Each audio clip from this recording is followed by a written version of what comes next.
In a world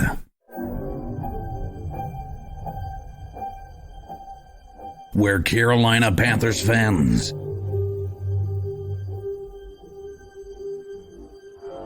have an insatiable thirst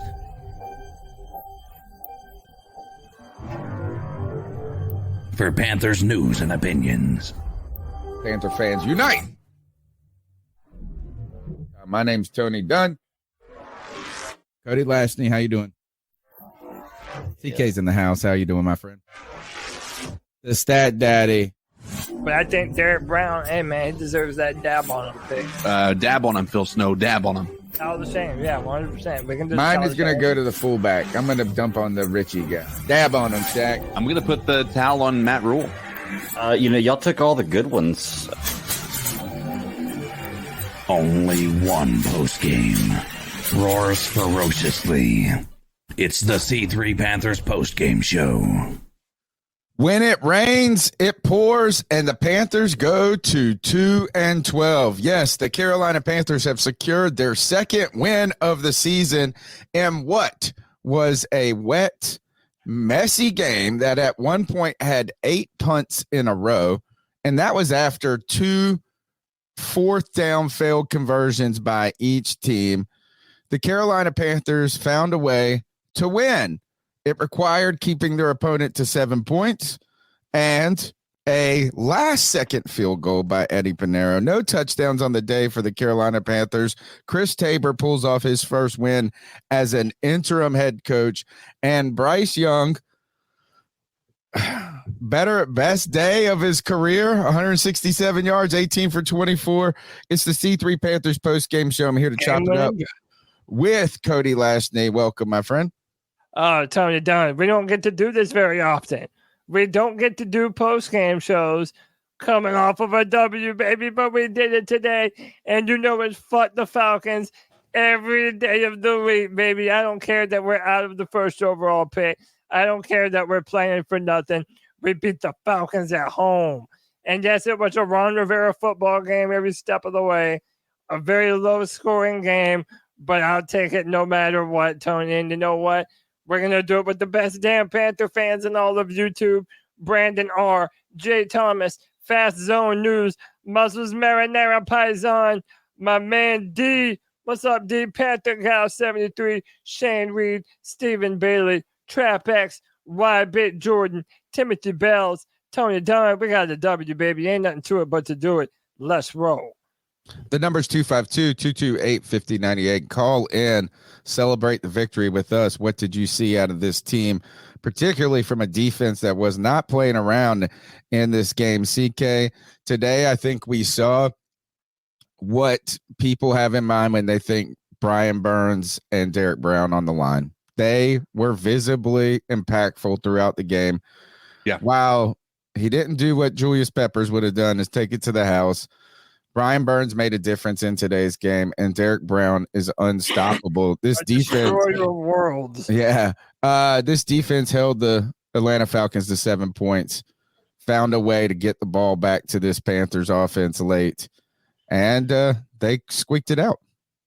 They squeaked it out. I think a lot of people played their best football today, and people are talking about it in the chat. It was the most complimentary football we've seen this year. I know the scoreboard doesn't look like it's as complimentary, but you got to keep in mind we were in Falcons territory 2 times and did a turnover on downs after on the 4th down. So this could have been a deeper, more higher scoring game. But the reason that this was so complimentary is we weren't just, and outside of the very beginning of the game, we weren't just 3 and outing it every single drive. We were, honestly, I don't think it happened after the first 4 drives, right? We did 4 in a row. And then I think there wasn't any more of the entire game. And I think that we've got to credit, as much as I'm frustrated by many of the shotgun run plays on 3rd and 1 or 4th and 1 and what have you, we've got to credit Thomas Brown for some of the play calling. It was probably the more creative play calling that we've seen all year. We've seen some of these guys step up in the big time. Gabe Jackson may have actually answered our right guard question. At this point in time, man, it's nice to see what can happen when everybody plays football, at least good football. I know this wasn't great football, but I don't have very many people to complain about having played bad today. Wild. We're here to celebrate, and the Panthers didn't even get a touchdown today. It took every single ounce, every single second of this game to win the game, as Eddie Pinheiro kicks a game-winning field goal in torrential downpour conditions. I am not going to lie, Cody. I was nervous as we just said, let's kick it. Yeah, I mean, it's not like I was nervous. I didn't expect to win the game. I mean, most of the game, I didn't expect to win the game. It's like we saw this song and dance before. And look, it was a Panthers game.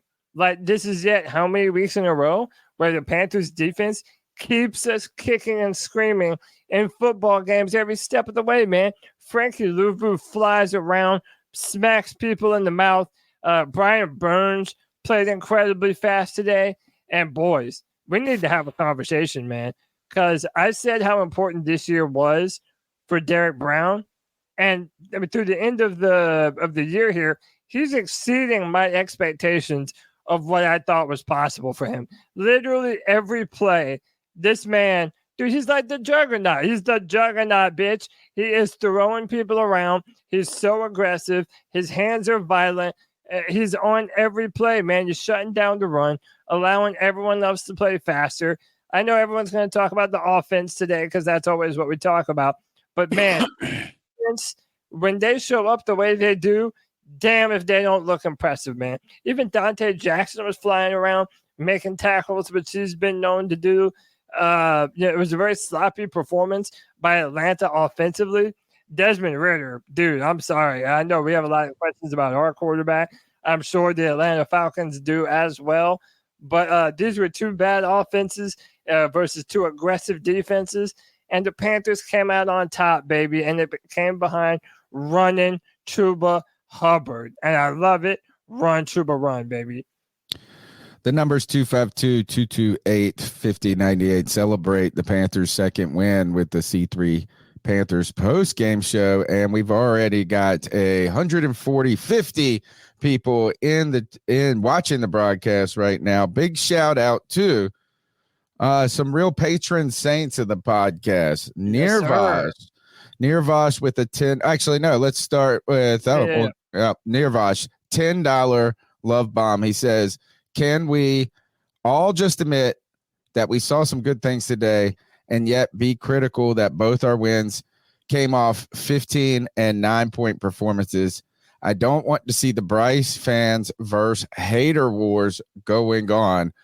Well, get ready for it. Maybe not in today's show, but you can go ahead and expect 1 million people to continue talking about this as we go forward. Bryce Young, though, had some good plays today. Not the story of this game. How about that? Not the story of this game. I disagree. Right. Okay. He was 5 for 5 in the final drive, and that was for 67 yards coming down from the 13-yard line. He was clutch in the moment that we needed him to. I think he was the story. Okay. I mean, and he did that too. Yeah. He did it against Houston too. He led a game-winning drive.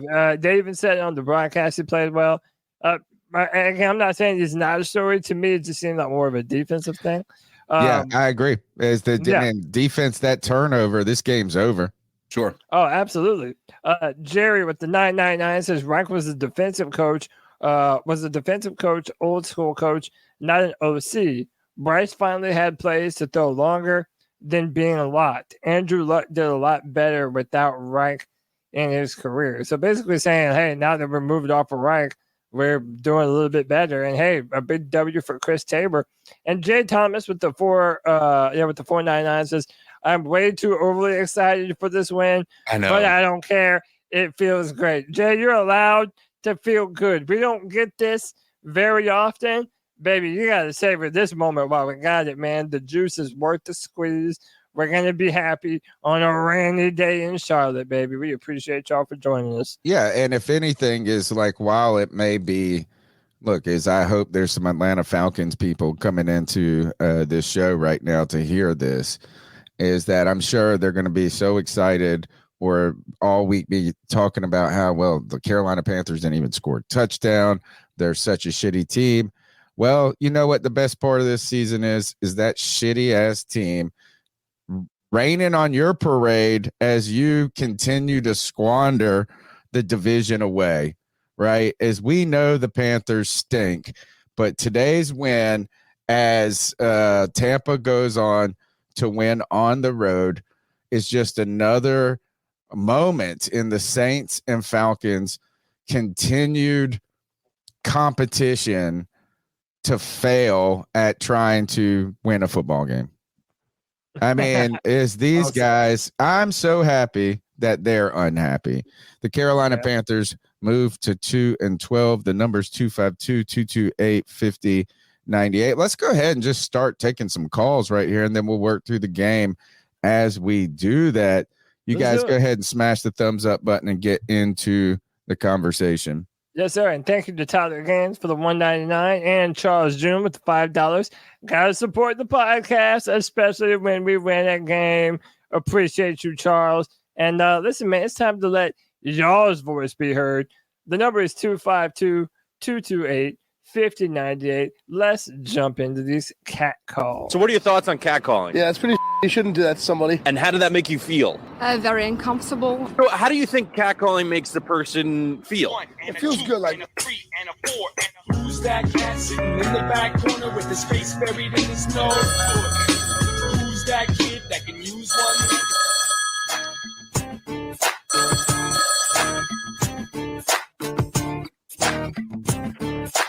What's happening, C3? This Hemlock. Well, lordy, the sun What up, shines Hemlock? on a dog's ass every now and then, doesn't it? If we were going to get a win, at least we beat the Dirty Birds. Cody, I bet you're elated about that. I am. Other than that, it was a really ugly game. They played really well at the end, but it was just an ugly game. Yeah, weather permitting, but it was just hard to watch.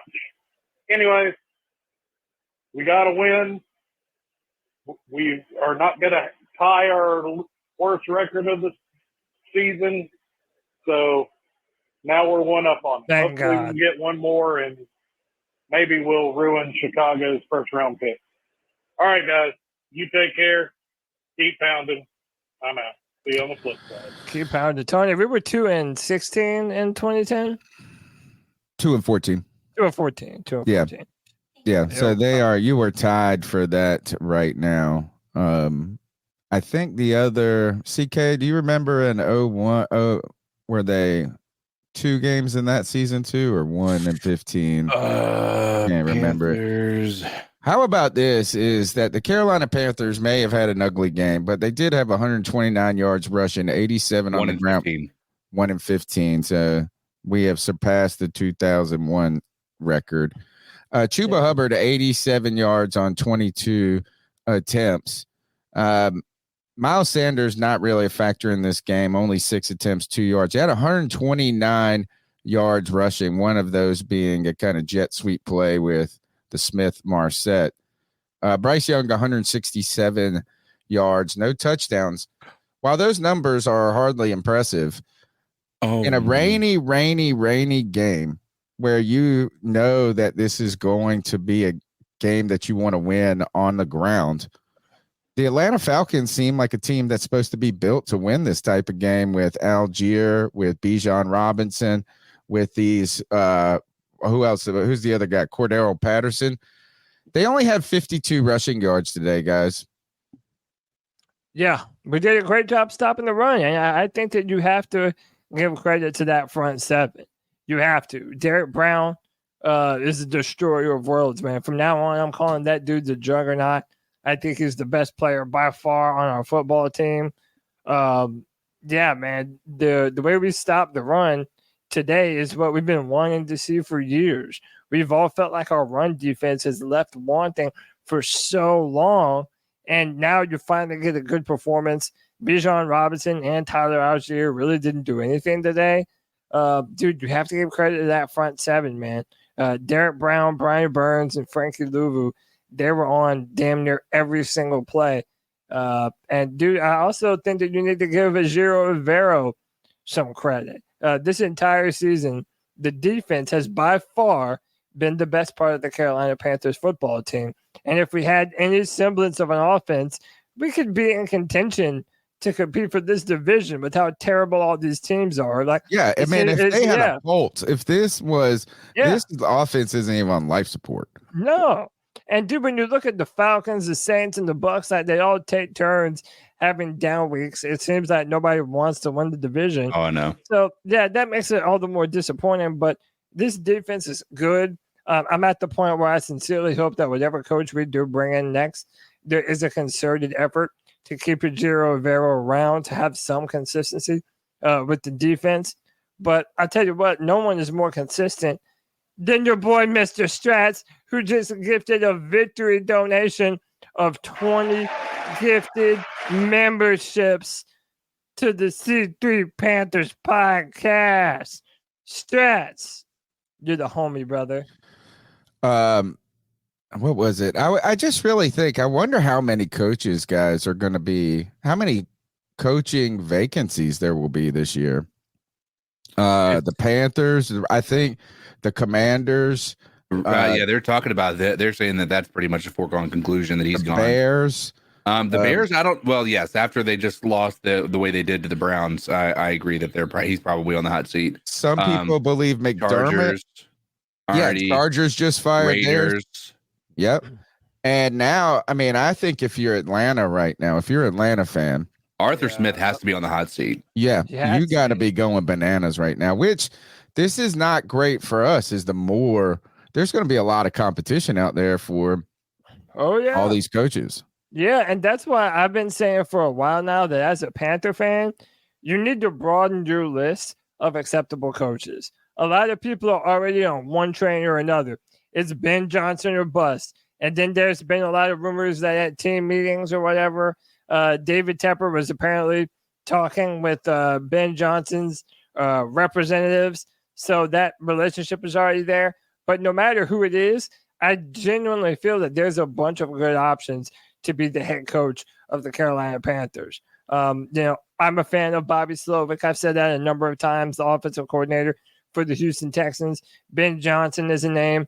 We still don't know what the deal with Jim Harbaugh is. The rumors are Michigan's working on another contract to keep Jim Harbaugh in college football and not coming to the NFL. So, I mean, there's some names, man. And I know Belichick, that's the one that gets the most headlines. I kind of don't see that happening. I see Bill going to Los Angeles. But there's options. Don't get your heart Ben Johnson. You want to go to the Chargers and work with Herbert. The Chargers and the Bills, if both of those are open, they're going to be the most coveted spots. I don't think the Bills will. I just can't imagine. Like people, dude. After the 9/11 thing with McDermott, and dude, if they don't. That's probably the most mild thing that these locker rooms if they don't make. You know what? You guys said that. You're the one that told me that was a long time ago, even. Yeah, it wasn't even something that happened recently. It was something that happened in 2019. He apologized for it, and then it was brought back up again. I'm just saying, if they did hire him this year because they failed to make another push, like the Bills have been kind of disappointing this year. If they don't make it this year, then yeah, the Bills are going to be another contender to get a great head coach. That's why I'm on Team Slovic, man. He's not a name that people are saying a lot about, but he's a talented young offensive mind. Came from that Shanahan tree, was on that same 2013 offense for Washington that had McVay and Shanahan and McFleur and all these other great coaches. That's my pick as of right now. Speaking of, the Houston Texans just had a touchdown called back that would have won the overtime because of a ticky-tack and it might have taken them out of field goal range too. Oh man! Okay, what happened to Levis? He got bent over backwards, but I think it was his ankle somehow. The Bears almost had. Oh, the Browns might win. Oh, the Browns might win. It's 20. This guy had that ball. It was on, and he was on the ground. Whoever number 11 is. How do you not? Oh, all right. So you can see the Texans who have been on a tear this year and are trying to win right now with 2 seconds left in overtime. I think that is an interesting name, and you bring up some good points about it. We'd like to hear what you guys, how you're feeling after the Panthers' second win. And really, I got to say, other than Derek Brown and this defense wrecking it, the only memorable thing I have, and again, I have to be honest, I had a friend, a close childhood best friend in town. So I had the game in the background, but was not paying as close as attention as I was in the first half. That Chark catch was insane. Oh, yeah, the tippy toes catch. Yeah. Dude, where has that been all year, man? What a catch. To be fair, and in my effort to be unbiased in this, you have to throw the ball. You've got to throw the ball there to allow him to actually make those types of plays. He wasn't open, right? That's what we've been talking about. You've got to throw these guys open. He made a lot of back shoulder throws today that were absolutely what needed to happen to be able to allow those wide receivers to get open. Bryce Young, I think today offered his best performance in that, because I think he realized, at least from what I'm seeing, he's throwing to guys he was throwing contested catches, and these guys were coming down with it. Yeah. I mean, and that's what you're going to have to do. Bryce had a good day today, which is crazy. I mean, this is a good day for a 2-12 team, right? Is that first of all, nothing is going to be in this conditions. It was tough to do anything. Right? These conditions were terrible, man. I can't imagine. I can't remember a rainier game other than that one. Dude, I'm looking out the window right now. It's been just nasty all day, man. It's cold. It must have sucked for all those coaches and the people that were just sitting around on the sidelines getting drenched. But it's not like if you're a 2-12 team, anything is going to be great. So it took a great special teams play. It took the defense playing well. It took an offense that made some opportune plays down the stretch, because this first half was terrible, was freaking awful. And again, you can see immediate pressure that Bryce Young is under a lot of times, but he's also failed to make plays. These wide receivers have dropped balls. The one turnover, I think it was turnover on downs when we ended up getting a field goal out of it. We were down on the goal line. Bryce is scrambling to his right, and Jonathan Mingo runs a route where his whole back is to the whole, like he's not even looking at all until the play's over. The play's over before he turns around to even look to see, and it's a scramble drill by that point. So it took all phases of the ball, Carolina's defense really keeping them in the game and at just giving them an opportunity for one gasping breath for this offense to do anything. So we should not be surprised these numbers aren't great, but they're not impressive. Let's go back to the calls, which are impressive. And let's go to D. What's going on, C3 family? D, down for North Carolina. I don't care how ugly it took to get that win. 2 daggone wins, daggone. Another win on the docket. Shout out to the great Tony Dunn. Shout out to the homie caddy, doggone Cody Lack. I can damn near talk. Yo, shout out to Greg C.K. Panther Pickle. Shut the hell up. Muscle man now. Fuck the effort. That fucking guy. Yo, let's go. Best offensive player of the season for the Panthers, hands down, Chuba. Best defensive player for the Panthers this year, Derek Brown. I'm just happy. That drive that Bryce had to win this game, I don't think he had an incompletion. He had clutch throws. One of them was a duck. It was still caught. That is what I am talking about. 9-7. That's all we need. 2, we won 2 games, people. It's Christmas to me. Let's keep it going. Panthers over the Falcons, dagnabbit. Yo, I love every single one of you. Kristen Lede, all of you. Panthers, yes, keep fucking Yeah.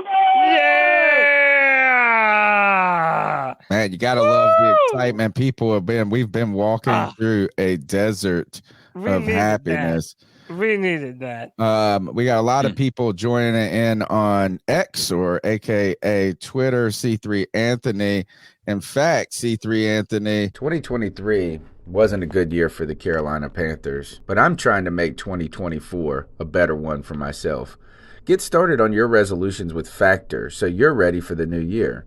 Factor's ready-to-eat meal delivery takes the stress out of meal planning and sets you up for success in the new year. Skip the grocery stores, prep work, and cooking fatigue. Instead, get chef-crafted, dietitian-approved meals delivered right to your door.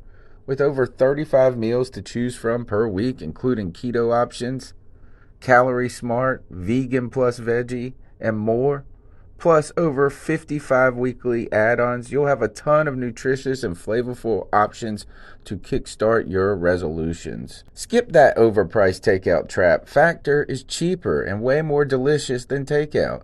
Get chef-crafted, restaurant-quality meals delivered right to your door, and they're ready to heat and eat in just 2 minutes, which means more time for you. Head to factormeals.com/C350 and use the promo code C350 to get 50% off. That's code C350 at factormeals.com/C350 to get 50% off. Perfect timing, because let's go to your call. What's up, C3? It's Anthony from Charlotte. Well, Anthony from Cincinnati right now. Hope y'all boys are having a good Sunday. We just won. Let's go. I tweeted out earlier today. The Panthers would win. The spread was wrong. But that's just no one listened to me because a lot of you guys don't really know how to bet. And that's okay. Yeah, we won. Bryce looked pretty good. I mean, Thielen dropped a touchdown in the end zone. He made some great throws. The yardage isn't there, but that's because it's a rainy game. There's a lot of running the ball. So he played a really good, clean game. Glad we got the win. And hope to see you boys soon on the Friday Free Fall. It's been fun here. I've had fun myself if you checked out the chat. Yeah, it's been a good-ass weekend, but I'm glad that the Panthers won. And Derek Brown played amazing. The offensive line played solid. Bryce made a lot of plays with his legs and improvising, like throwing on the run and stuff. It was a great game. Glad we won. Anthony from Charlotte, keep motherfucking pounding, boys. It's a nice celebration. It is a celebration. Look at this. A lot of people. I like how StreamYard's telling us that people are on X now. That's a new feature. Yeah, I man, think they got the chat room and everything. So wonderful stuff there. You guys go ahead, smash the thumbs up button. Consider subscribing to the show. We're here every Tuesday night at 9 p.m. The longest running Panthers podcast. Call in at 252-228-5098. I'll ask you guys a tough question. I know why we're here. We're celebrating. This game took every second to win. Literally every second of the game, it took the Carolina Panthers to pull this win out with just 9 points. Had the Carolina Panthers not won this game, what do you think the story lines would have been? And I'll start off with this. Today is the first time I really did look at the play calling and not like it. In the first half. Yeah, it's like to where I said, man, it felt like it felt like we just couldn't do anything right. You couldn't call the passing play. At one point I saw CK in one of our chats say, you got to throw the ball or else they're just going to load up on these guys. And I felt, yeah, you're right, CK, except for you tried that 2 series earlier and it didn't work. Like you couldn't, when you tried to be aggressive, it wasn't working. When you tried to run the ball, it wasn't working. When it did work, anything that was good was from under center. And then we get on 3rd and 4th down and 2 shotgun runs again. And you're like, gosh, this team, just go out there and grit out a win. And it felt like maybe there was adjustments in the second half that really helped this offense get to cooking. But what do you think we would be talking about had the Panthers lost this game, which was very real, almost could have happened? So we finally win, and we're going to spend more time talking about. No, I mean, like, just think about that. He misses that kick, right? Think about that. Just say you missed the kick, which it would be. I mean, but you know what, Tony? You're going to talk about play calling. Yeah, you're going to talk about play calling, and you're going to talk about, again, this offense being so completely underwhelming. And again, it's not like it changed much.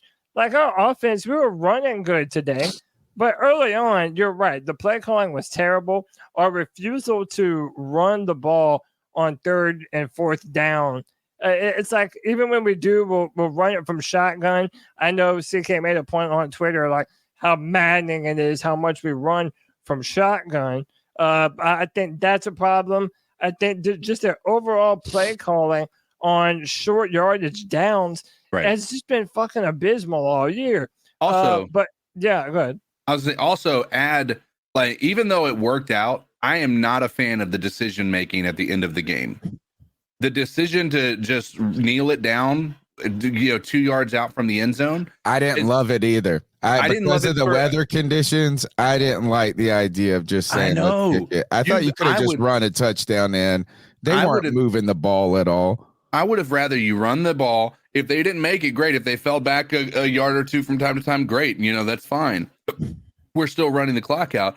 But I would much rather us have put the game in our hands of Ritter in trying to win the game with a minute left in those conditions than I would have trying to make sure that there's nothing that goes wrong. I think that was just a bit of overconfidence in Tabor and his special teams unit. It worked out, but look, I gotta disagree with you. One, because it did work out. And number two, you're not putting the ball back in the Falcons' hands at all. I hear what you're saying. Desmond Ridder hadn't been good, and it was raining and all that. But now, at this point, you're putting the ball on Pinheiro, and Pinheiro has been good. It's what was it, like a 10-yard field goal? It was short. He's missed an extra point, though. If we were tied, not just that. It's the how many times did we see Ridder mishandle the snap? Right, 2 times, right? A lot. And how many times we saw Bryce lose the ball a little bit easier because that ball is going to be a lot more slick. I think you offer a lot more things to potentially go wrong with a field goal than you did anything else. Parsons walking off after injuring his knee, it looks like. Also, again, you minimize the chance for a fumble or an interception at that time. I mean, it worked out, man. So, Tabor got his first win. It did. I mean, but I was nervous.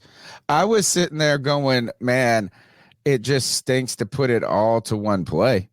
I mean, and if it's not like they were. But it was like Pinheiro had been good, and it was only like what, a 10-yard field goal, or maybe not even that. I know. Like, to me, that was the lowest risk. In a normal scenario, I would agree with you, right? If it wasn't raining 100%, it was torrential downpours, right? That's where I thought that was a poor decision. Here, I'll even go about it this way. I would have been fine with kneeling it on the first down, maybe even the second down, but not even trying to run it on the third down to see if maybe after you've drawn that clock down to 30 seconds, like try to get a touchdown or something on that last one. Don't just kneel it. That's all I'm saying is putting that like Tony said, putting that game on one play when you had 4 opportunities is something that doesn't sit well with me. I mean, it worked. It did work. Percentage play, and you're taking the ball out of Atlanta's hands. Because if you do score fast, then you give the ball back to them. And we also weren't very good on 3rd and 4th down most of the game today. So it's not like I would trust that. I would be more nervous going for it and trying to get the touchdown rather than doing what we did. See, I wouldn't, but hey, it makes sense. There is a real argument for why you do it. You get the clock down, you run the game out, right? I mean, I get that, but it does come down to one play, one person, and you want to talk about a guy. Again, we could get in the argument. Imagine had he missed that kick, would we be in the argument? Do kickers lose games, or do they win games? Yes. Pinheiro went out and won the game today. They do won both. The game. If he would have missed it, I would have said he didn't lose the game for us. We should have ran the fucking ball into the end zone. So did he win the game? He won the game. But he wouldn't have lost the game. Correct. Dude, you're a hypocrite. No, he always said that. Like that's always been his argument. No, I know Pickers it said that. I'm just saying, if you can win a game, you can lose a game, and vice versa. And I think that you can definitely lose a game for your team. Dude, ask the Buffalo Bills. They lost a Super Bowl that way. All right. The number's 252-228-5098. Let's go to, looks like Alabama. Hey, C3, this is A.U. Link. Come from North Alabama. I got an NFL Sunday ticket to the family. Watched the Patriots game, most of it, all but the first quarter. Our defense is very legit. Granted, the Falcons aren't that much off of an offensive juggernaut, but good job on the defense. I'm still waiting on Bryce Young to, be that guy, but this is probably the best game I've seen him do, which is not saying much, but it is what it is. I'm still not saying he's a franchise quarterback until he proves it, but this is a better game, probably one of our best games. Sad we didn't score a single offensive touchdown. But, hey, a win's a win. This is showing that our DC, De Niro, is legit. And he should be getting an interview. That's my money. I don't think he'll get the job, but he should dang gum well get an interview because you're able to have a top-tier defense when they're on the field for more than half the game. We're talking probably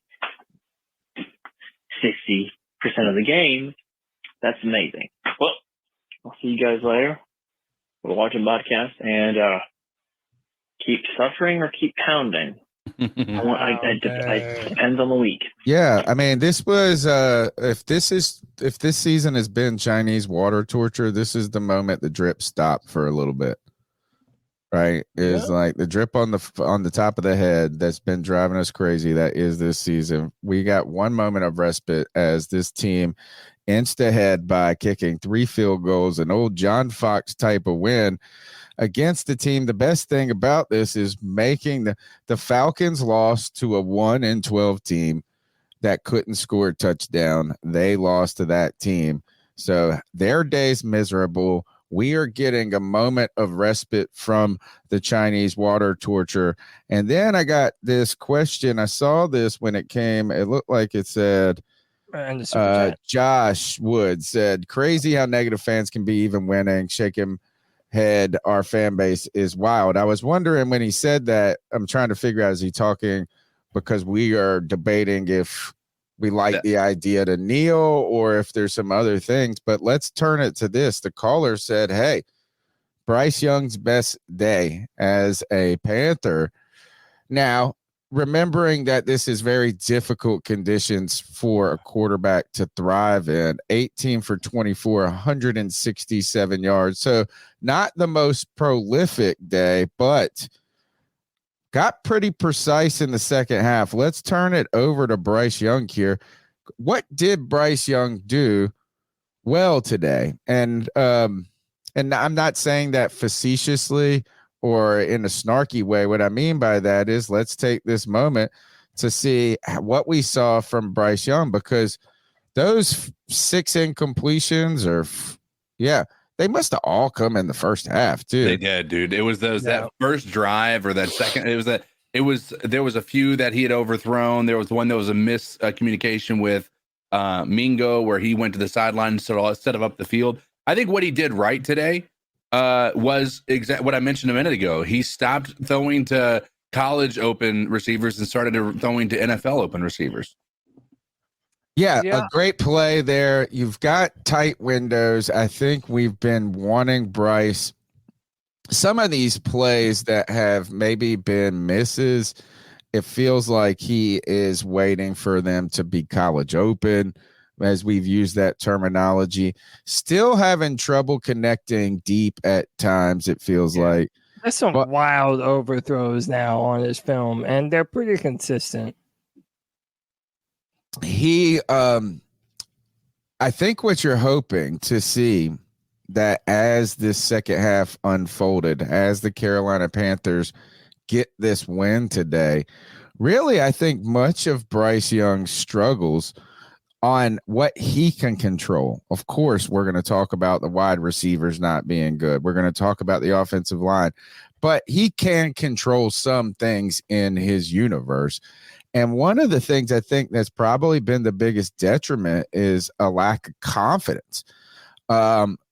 Encountering a challenge that he has never faced at a level he's never faced. Not only, of course, he's always been the small guy playing against big, fast people, but at the same time, this is an adversity that I think has shook his mojo, man, got him with the yips. And if anything, hopefully these drives down the stretch, if he can come out and play well next week, maybe we could see him build some confidence. That might be the most important thing that can happen all season long as we go forward, is trying to reestablish some mojo for this dude. We need to see him stack a couple, 100%. And listen, people I don't even need another win. I just want him to come out. A good performance. We want another performance where he continues to grow and kind of look better like we thought he was doing at the start of the season. And look, everybody just says I'm a Bryce Young hater. Maybe not everybody. Twitter says I am. I'm just being honest. I don't think today, if you're a Bryce Young doubter, I don't think this changed your mind about anything. There were no deep shots, really. And even the stuff that he did connect on was a lot of underneath. But at the same time, you have to give him credit for being clutch at the end of the game when it mattered the most. When you needed a drive to get the ball, to go down, your defense takes the ball away after Ritter throws the dumbest interception ever. We get the ball back, and we're able to march downfield. He stayed poised, stayed inside the pocket. How about this? I feel like today he did a great job of evading pressure. I know he still got hit a few times, but you did see some of that Alabama film stuff that he would do where he's nimble enough just to make you miss, reset his feet, and throw the ball and get the ball out of his hands. And I think he did that well today. And again, I'll say this, Bryce Young is tough as fuck, man. I don't care, how, tall he is, how much he weighs. That dude gets hit, he bounces right back up, and he's out there to go play football, man. So I want to stack a few more of these. I still want to see some more downfield shots. I still want to see some more poise before snap. But overall, this was a good step in the right direction, I think. And I think that's a fair evaluation. Absolutely. 252-228-5098. Let's go to Chuck from Elizabeth City. There was some Hey guys, it's Chuck from Elizabeth City. I tell you what, the community you guys have, as bad as this team has been, you kept it together. You need to be commended. Thank you, brother. It's been a hard season, and it's tough to see all the great players we've had and what this team has become. And everybody's on Tepper. I don't think Tepper deliberately wanted to do this, go wrong, and he tried to buy his way out of something and didn't. But focus for today, it was ugly. We got a struggling offense, but hats off to that defense. We dominated. Well, I say dominated. Won the time of possession, first downs, yardage, turnovers. We won 9-7 and still could have blown it. But give Bryce Young and that offense credit. 95-yard drive, 93-yard drive, whatever it was, to get the game-winning field goal. But I just got to say, guys, regardless of how ugly it was, to win, no matter how far we got to go, it's a win.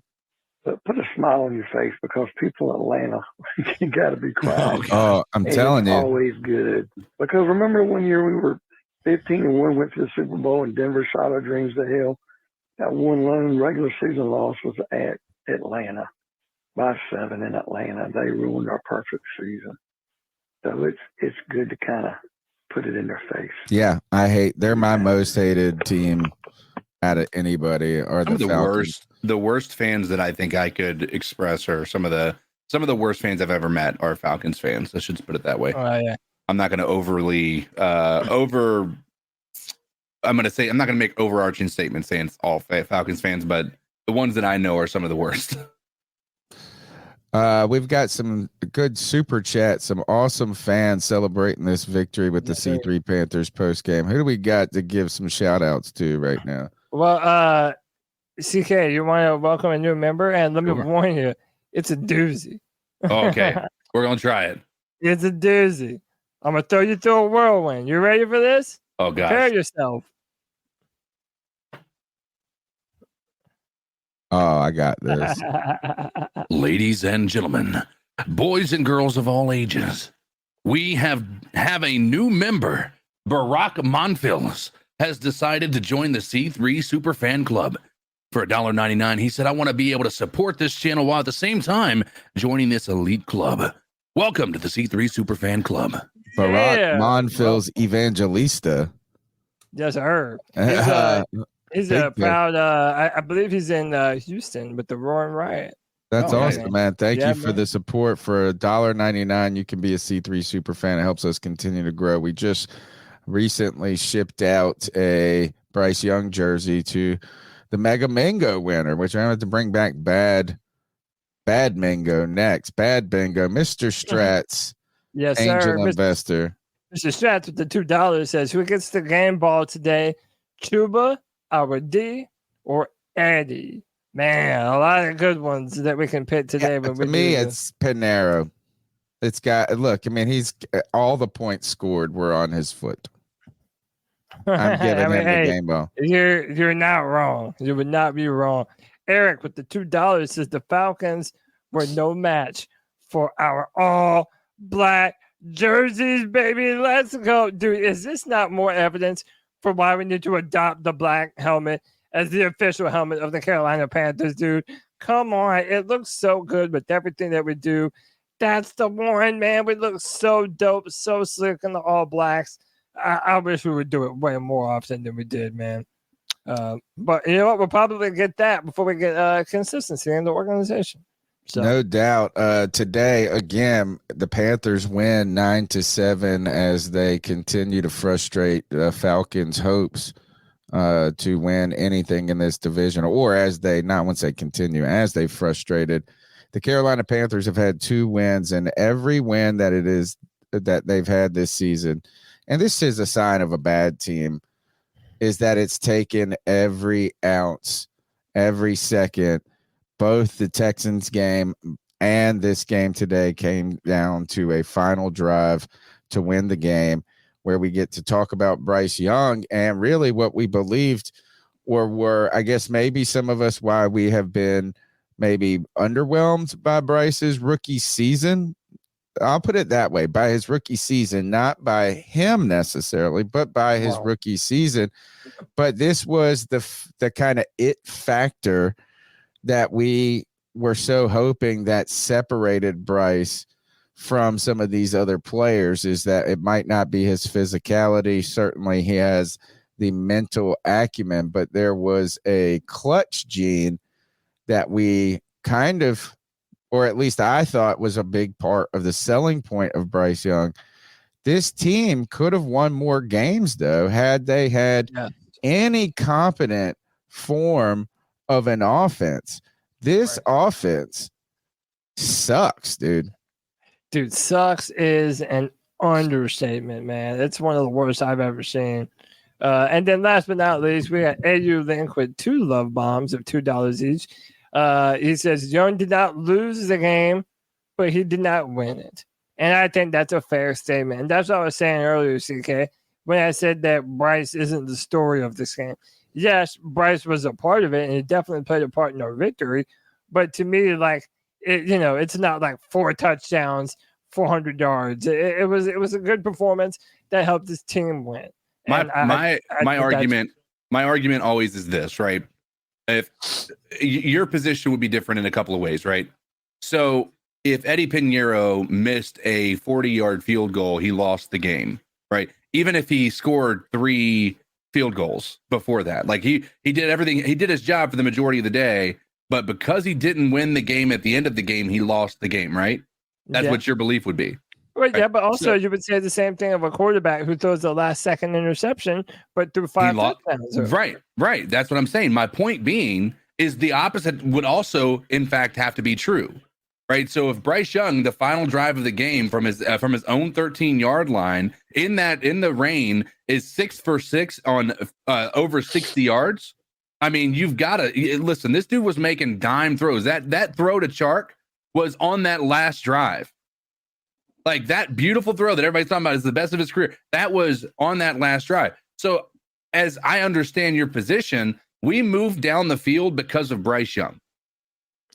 We did. We moved down the field because of the entire offense and Bryce Young putting the ball where it needs to be. I also don't think there were dimes, but he did what he needed to do, man. I'm not shitting on him. Just saying the last comment was fair. And then AU Link says our uniforms look the best I've ever seen. 100% agree, man. When the Panthers, when we're dressed to the nines, we got the coldest colors, the coldest uniforms in the NFL. I can see both people's points. I think, there's obviously more than one storyline to a game. Sure. This defense, though, to credit, not only should we credit the defense, but in some ways you should probably talk about how bad the Falcons played and how few plays they had. And really, this game was over at like 3:40. It was it went by, and obviously because of the weather conditions, you expect that clock to keep ticking a lot. That defense fortunately put the ball back in the Carolina Panthers' hands before the Falcons could go and put more points up. And and thankfully so, is if they go down there, if they kick a field goal, you're not winning with a field goal, right? And you're going to have to get in the end zone. And so it did. It took great special teams plays. It took every single part of this team had to perform to get this win.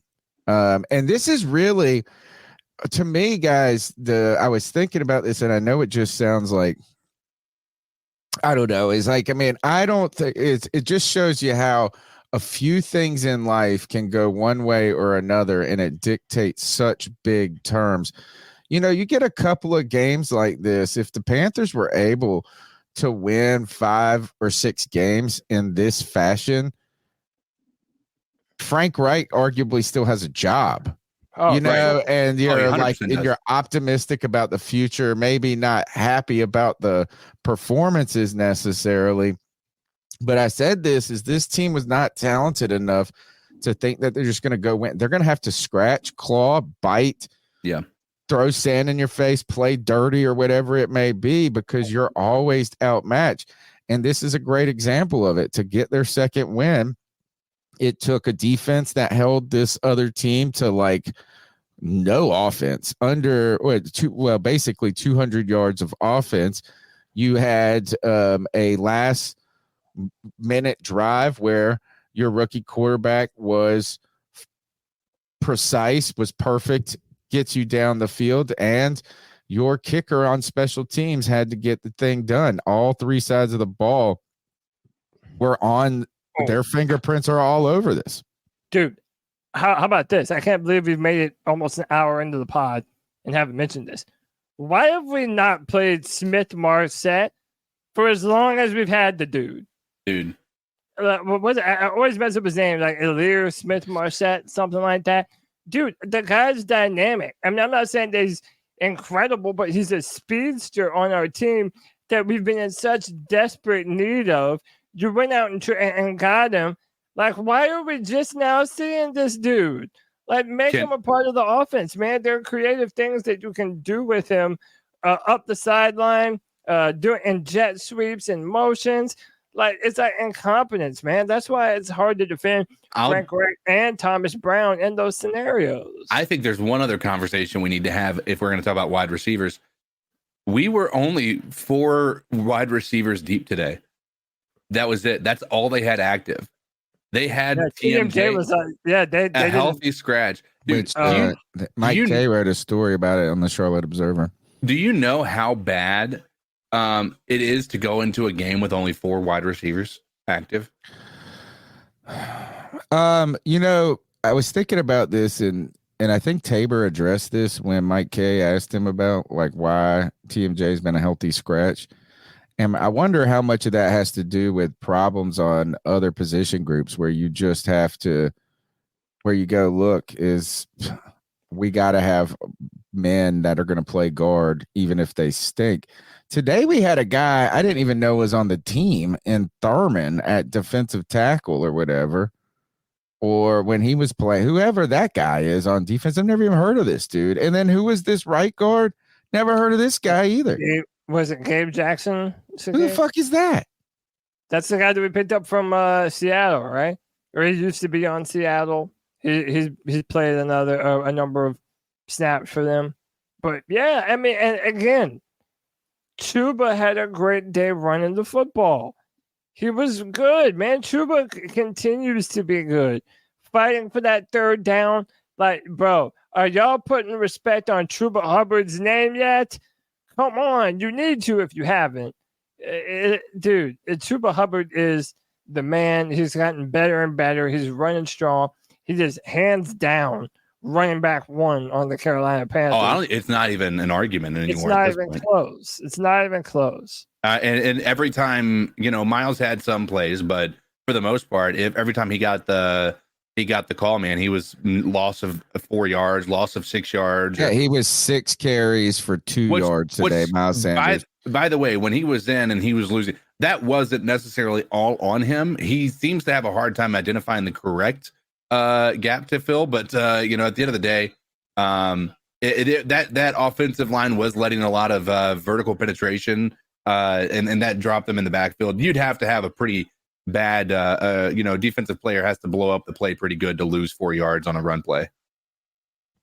Well, and it's a lot easier when that run play starts 4 yards behind the line of scrimmage rather than turning the ball and moving it so much quicker, giving them a head start. Now, really, look, is the first play of our first offensive drive out of the under center, right out the gate. You go under center, you go handoff to the left side, Chuba, and he picks up 8 yards or something like that on the first carry. And then somehow you go 3 and out there or whatever it is. You get to third down, fourth down on 1, third and fourth down and 1, and you're in shotgun running it. I think can't stand the shotgun runs, man. I think in the NFL, it's harder for the defense to see which side you're going to when you run out from under center. So it's like even if they know, it just feels like it's an important part of the game. We have had success with it.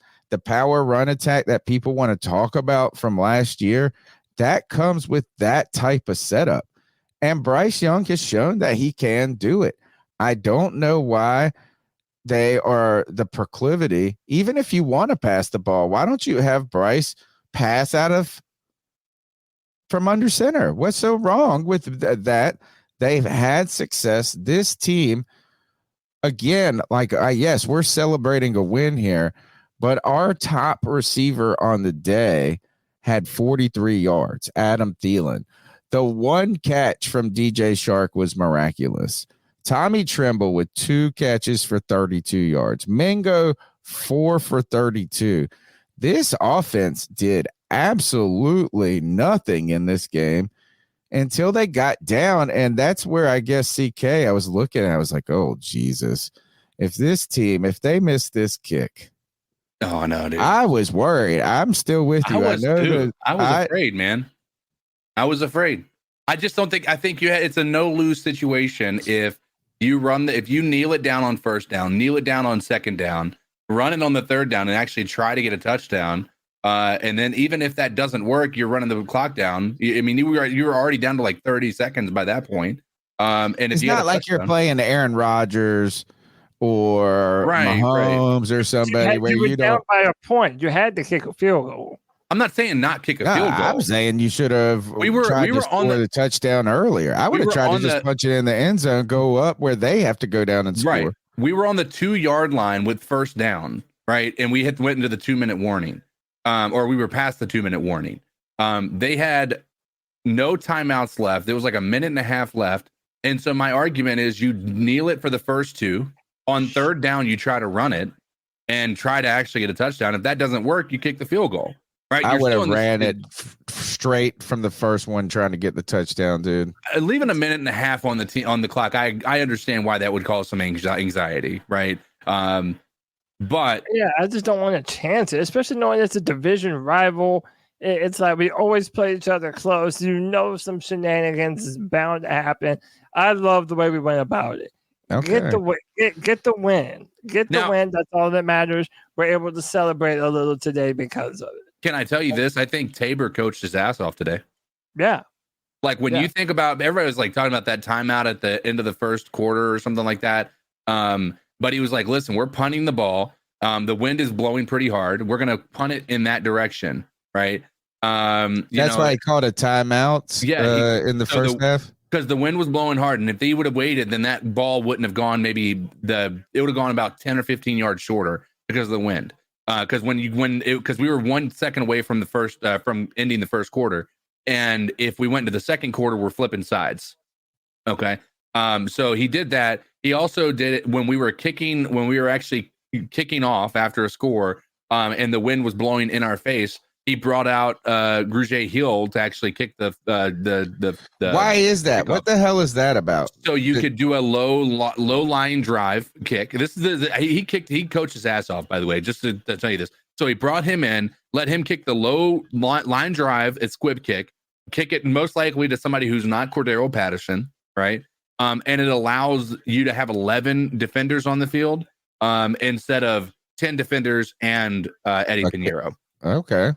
Interesting. It was so that is the strategy that was being employed, is that and you know what, kudos to him. Like you said, his tip of the cap is, again, not only, think about this, is what I was saying, it took every single part of this team to contribute to get 9 points and their second win of the season. That includes a game-winning field goal by Eddie Pinheiro. It includes a late turnover caused by the defense.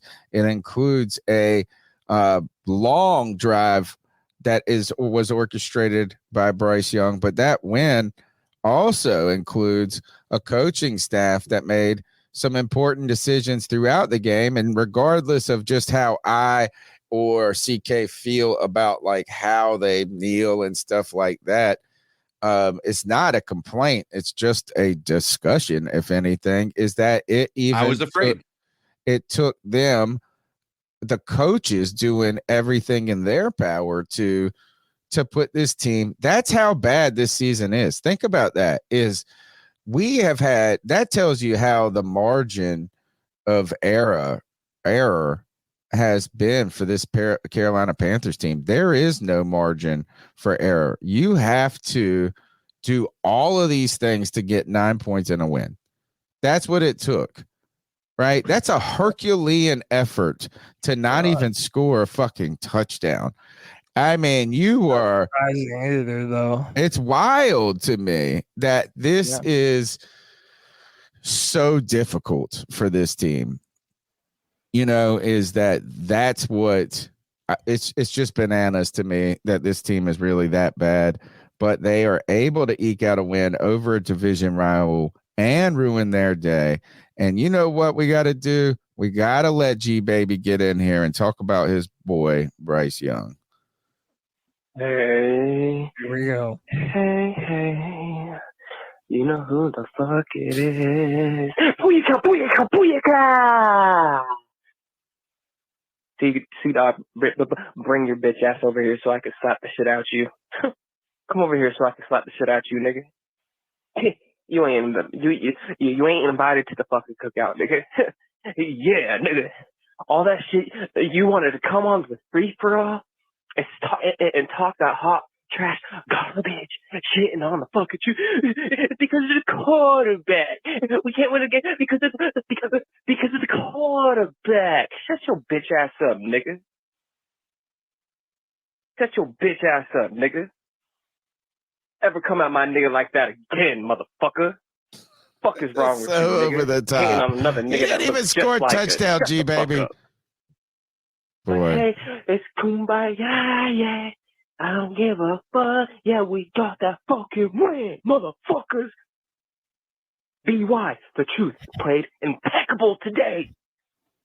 Oh, come Hey, Cody, on, like, what was that dude. shit you was saying? What you gonna do, G baby? When BY has to go to the Bank of America to play the Dirty Falcons and inclement weather, he didn't have the arm strength. Blah blah blah He blah. sounds like blah. a South Park What character. y'all gonna do when Bryce Young pulls out a couple more wins on the season, motherfuckers? Don't you ever talk Hey, about y'all, Bryce oh, Young. he's a butt. He's a butt. Hall of Famer. Get the fuck out of here. Like I said, continue to build the offensive line and get the man weapons. Hey, Jonathan Mingo, that's what I'm talking about. That's what I'm talking about. Looking like a dog today. And you know what? I don't like to bring up injuries. Tank Dell's nice. But like I said, he's little as hell, and I'm like, we know what Bryce is, but Tank Dell playing the wide receiver position, he weighs like, what, 160? Injuries are going to happen. When you got Jonathan Mingo, 6'2", 6'3", 225, let him develop. Give him another off season. Jonathan Mingo is going to be just fine. We just got to, let's bring in some more weapons, surround Bryce with weapons, and we're going to be fine going into next season. If Bryce, I need you to give me a couple more games just like this to end the season. Like, cool. You know who the fuck it is? And a lot of you bitch ass niggas make me sick. Like white Italian bro. You know what the fuck it is? We beat the fuck out of the Falcons. Let's go. All right. You know who the fuck it is? It's G baby, and I'll be back. Love you, G baby. You can check out. We have 2 listener shirts available on CarolinaCatChronicles.com. G baby, you make me effing sick has his t-shirt up there. Look, first I want to be happy and excited that Panther fans have a moment to celebrate a win, right? You can hear the excitement in G baby. You could hear the excitement in D from Sanford earlier. You could hear the excitement from Panther fans, maybe relief in some cases. I think, though, this is exactly where, when you said for a moment we're not going to argue about Bryce Young or something we said earlier, something like maybe today is the one day we don't have this conversation with weather, all of this, and then he contributes to the win. I think it's that type of reaction that's then going to fuel people on the other end. And that is, dude, impeccable. Like, don't ever talk about this guy again. Might as well have said, put him in the Hall of Fame there for 167 yards and no touchdowns. Now, I think he played fine. And the condition, I think, look, these are difficult conditions.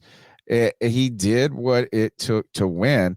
But I don't think today by any means makes our feelings so much more concrete. He didn't throw a touchdown. He didn't have a touchdown. He did throw a touchdown. Hold on, no, no, let's be real. He did throw a touchdown. Which one? Adam Thielen dropped it. Okay. Well, let's say he did, like none of that. Dude, see, people make me into a hater, bro. I try and be fair. I feel like I am being fair about Bryce. He played a good game today. Did not play bad, but okay, he didn't. The conversation around the free for all sparked by Cam Newton was the difference between game managers and game changers. To this point, Bryce Young has done nothing to show that he's anything other than a game manager. And by the way, game managers can be successful. Right. But we have not seen anything to wow us from Bryce Young. And that didn't take place today. Did he have a good drive? Yes. Would I like to see those more consistently? Yes. He played a good football game. But G Baby's saying he was immaculate or whatever the fuck. Impeccable. Yeah, impeccable. He said, don't talk about him again. Again, and this is where I caution the Bryce Young. I did this after the Houston win against the Texans. I say, don't kick it up a notch because of this. Right? We're still only 2-win team. And Bryce Young, like you said, he didn't. He's still not. He still can't surpass a 2-touchdown game, right? He hasn't up to this point. And while my opinion may be that there's contributing factors to that beyond just Bryce Young, he hasn't done it. And so there is that argument. Like Bryce Young wouldn't be putting, or Cam Newton wouldn't be putting Bryce Young into the game changer category. I don't think that he would put him into the game changing category at any point during his career. No. We're just hoping that he can be an elite game manager. I think that's most people's belief in what he's going to be is an elite game manager. That's what we hope, right? He's not shown that up to this point, but that's what we were hoping. I don't Or think you want anybody him to believed become like Tom Brady, essentially. That's what I'm saying. He was an elite game manager. Yeah, that became that his clutch gene made him a game changer. Right. Right. That's the thing is Brady just won so much, and that was the clutch, and that's what you hope. That's why I would call him, I think you're right, elite game manager when it comes to skill set, but his one superpower was winning and clutchness. And that's what you want to see with the psychopath of Bryce Young, who can look up at the clock and smile when there's 1 minute left and he's got to go 95 yards. That is that clutch gene that you're hoping for. And so that is great that you've seen Bryce lead these late drives. But this is political discourse, man. This is to the point where you're saying this is that because people have been so hyperbolic in their criticism, you're now hyperbolic in your celebration of it. Where at the end of the day is that this is the you're over celebrating small victories. Right. And you know what you get, and I understand why people are doing it because they faced an onslaught of what they feel like are people doing the opposite. So you're right. Is all we wanted was this team to get better from week to week. I think if this team, if we could have just seen some incremental progress like this from week 5 to now, I don't even care if our win-loss record is much different. I think I would feel better about the team. But it has felt like regression. Hopefully today you kind of have held off the barbarians for a moment, and maybe you can regroup and find a little pride at the end of the season. It looked like these guys were playing hard out there. I mean, not look like, they were playing hard, and we would like to see them continue to build on their successes, or at least just this victory. Let's go to the next call. The number's 252-228-5098. What's up? It's a good day in Carolina Nation. Keep pounding. Keep pounding around. Fucking up the Atlanta Falcons. Yes, sir. But I will say this. Bryce Young didn't show what he should have. Thielen, a few times. There was a few calls that saved them. But the running game, my God, why did they not do that so many more times before? And please take out Miles Sanders. This is Raleigh Lee, and I will say, Miles Sanders, go stick it to another team. Thank you, Panthers. Keep pounding. Keep pounding. Nice stuff there. You guys have mentioned this earlier in the show that without doubt, Chuba Hubbard is the running back one, the most I would say just the best offensive player right now. Him and maybe Adam Thielen, you could say together. The tough part about this is what do you do next year? Right? Is that you've paid Miles Sanders. You're going to have to just keep him. Even if you don't want to play him a ton. When do we have to now you have to, I think we got to sign I think Chuba is going to be a free agent this year. No, I think because you might be right. No, it's not this year. This is his third year. So next year is his last year. Well, he was how long do you get a third round, fifth round? 4 years. 4 years. 4 years. 4? Is I'm it pretty that sure, long right? for Or is it a those? 3 year? And you might be right. It might be a 3 year. Yeah. So I'm wondering if we're gonna have to look to see, and then you're like, oh God, what do you do? You know, what do you do? He is not I believe 2025. He's a free agent. Okay. All right. Well, we'll be watching that. We'll need to watch what the Carolina Panthers are going to do as they continue to retool 2025. as they continue to retool this offense. Chuba Hubbard, though, trying to make really something out of this season. And I think you've seen him from some of the mic'd up stuff, is that this guy's out there. Look, when he doesn't get some of these conversions early on, actually, I think he was in on that 4th down play and he didn't get it. He looked so frustrated and mad.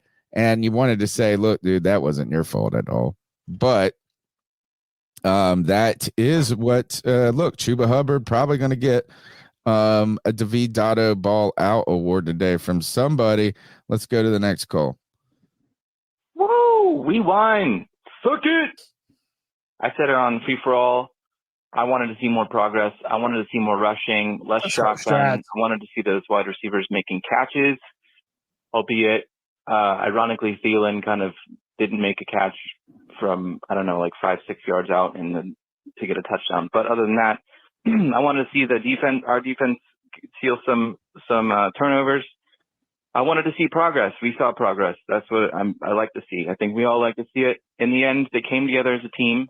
Here's the thing though. We need to find a red zone solution because field goals are not sustainable in the long run.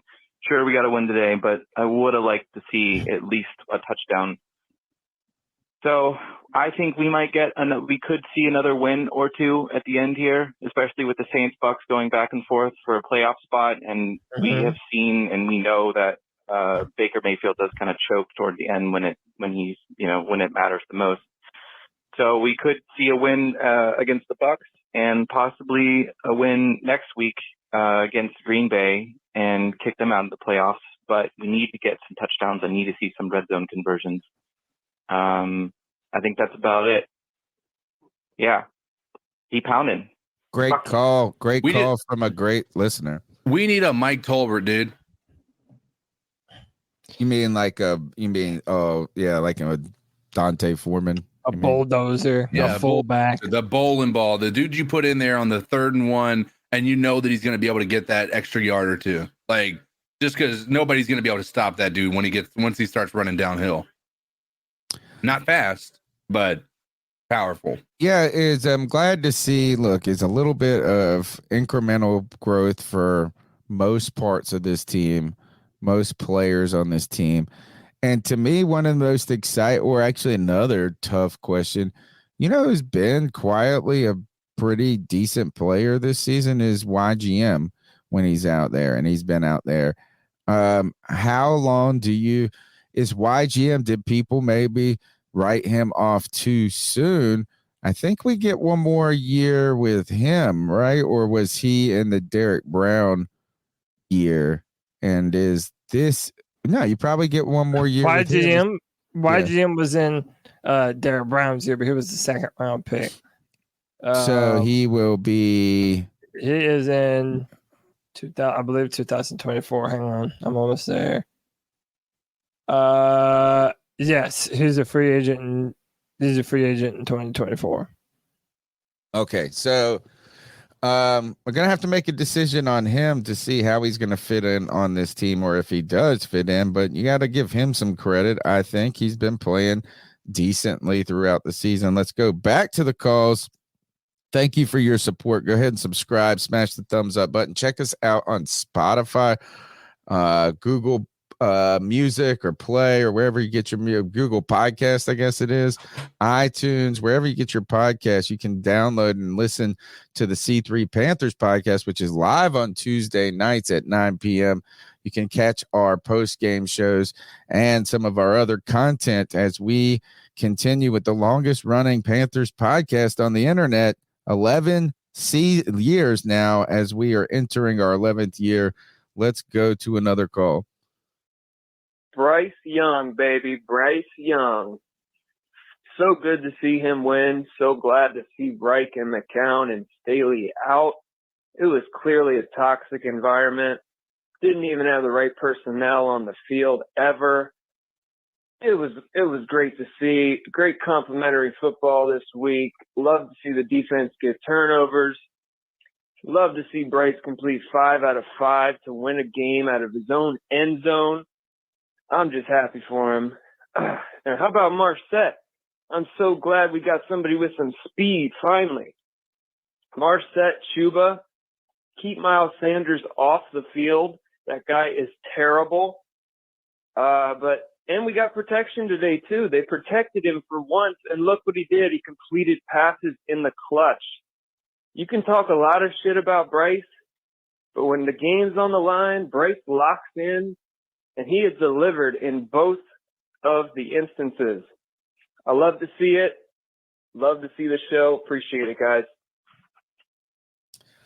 Thank you for the support. It is nice to see Bryce lock in. That, again, is the trait that you hope makes him more than a game manager, that can make him a franchise quarterback, an elite player in this league. Is that really is going to be a big part of it. Is a lot of these guys throughout the NFL, a lot of these guys are physically gifted and talented. I mean, but it is being able to win these games that matter. And look, the Panthers have been close in a bunch of games this season, even though they don't deserve to win. If they would have, or didn't deserve to win many of those games, if they could have pulled off a couple of different wins this season, the taste, the flavor of this meal would be a lot more palatable. We would be much more optimistic about our future if we had rallied up a few more W's. And we still have a chance to.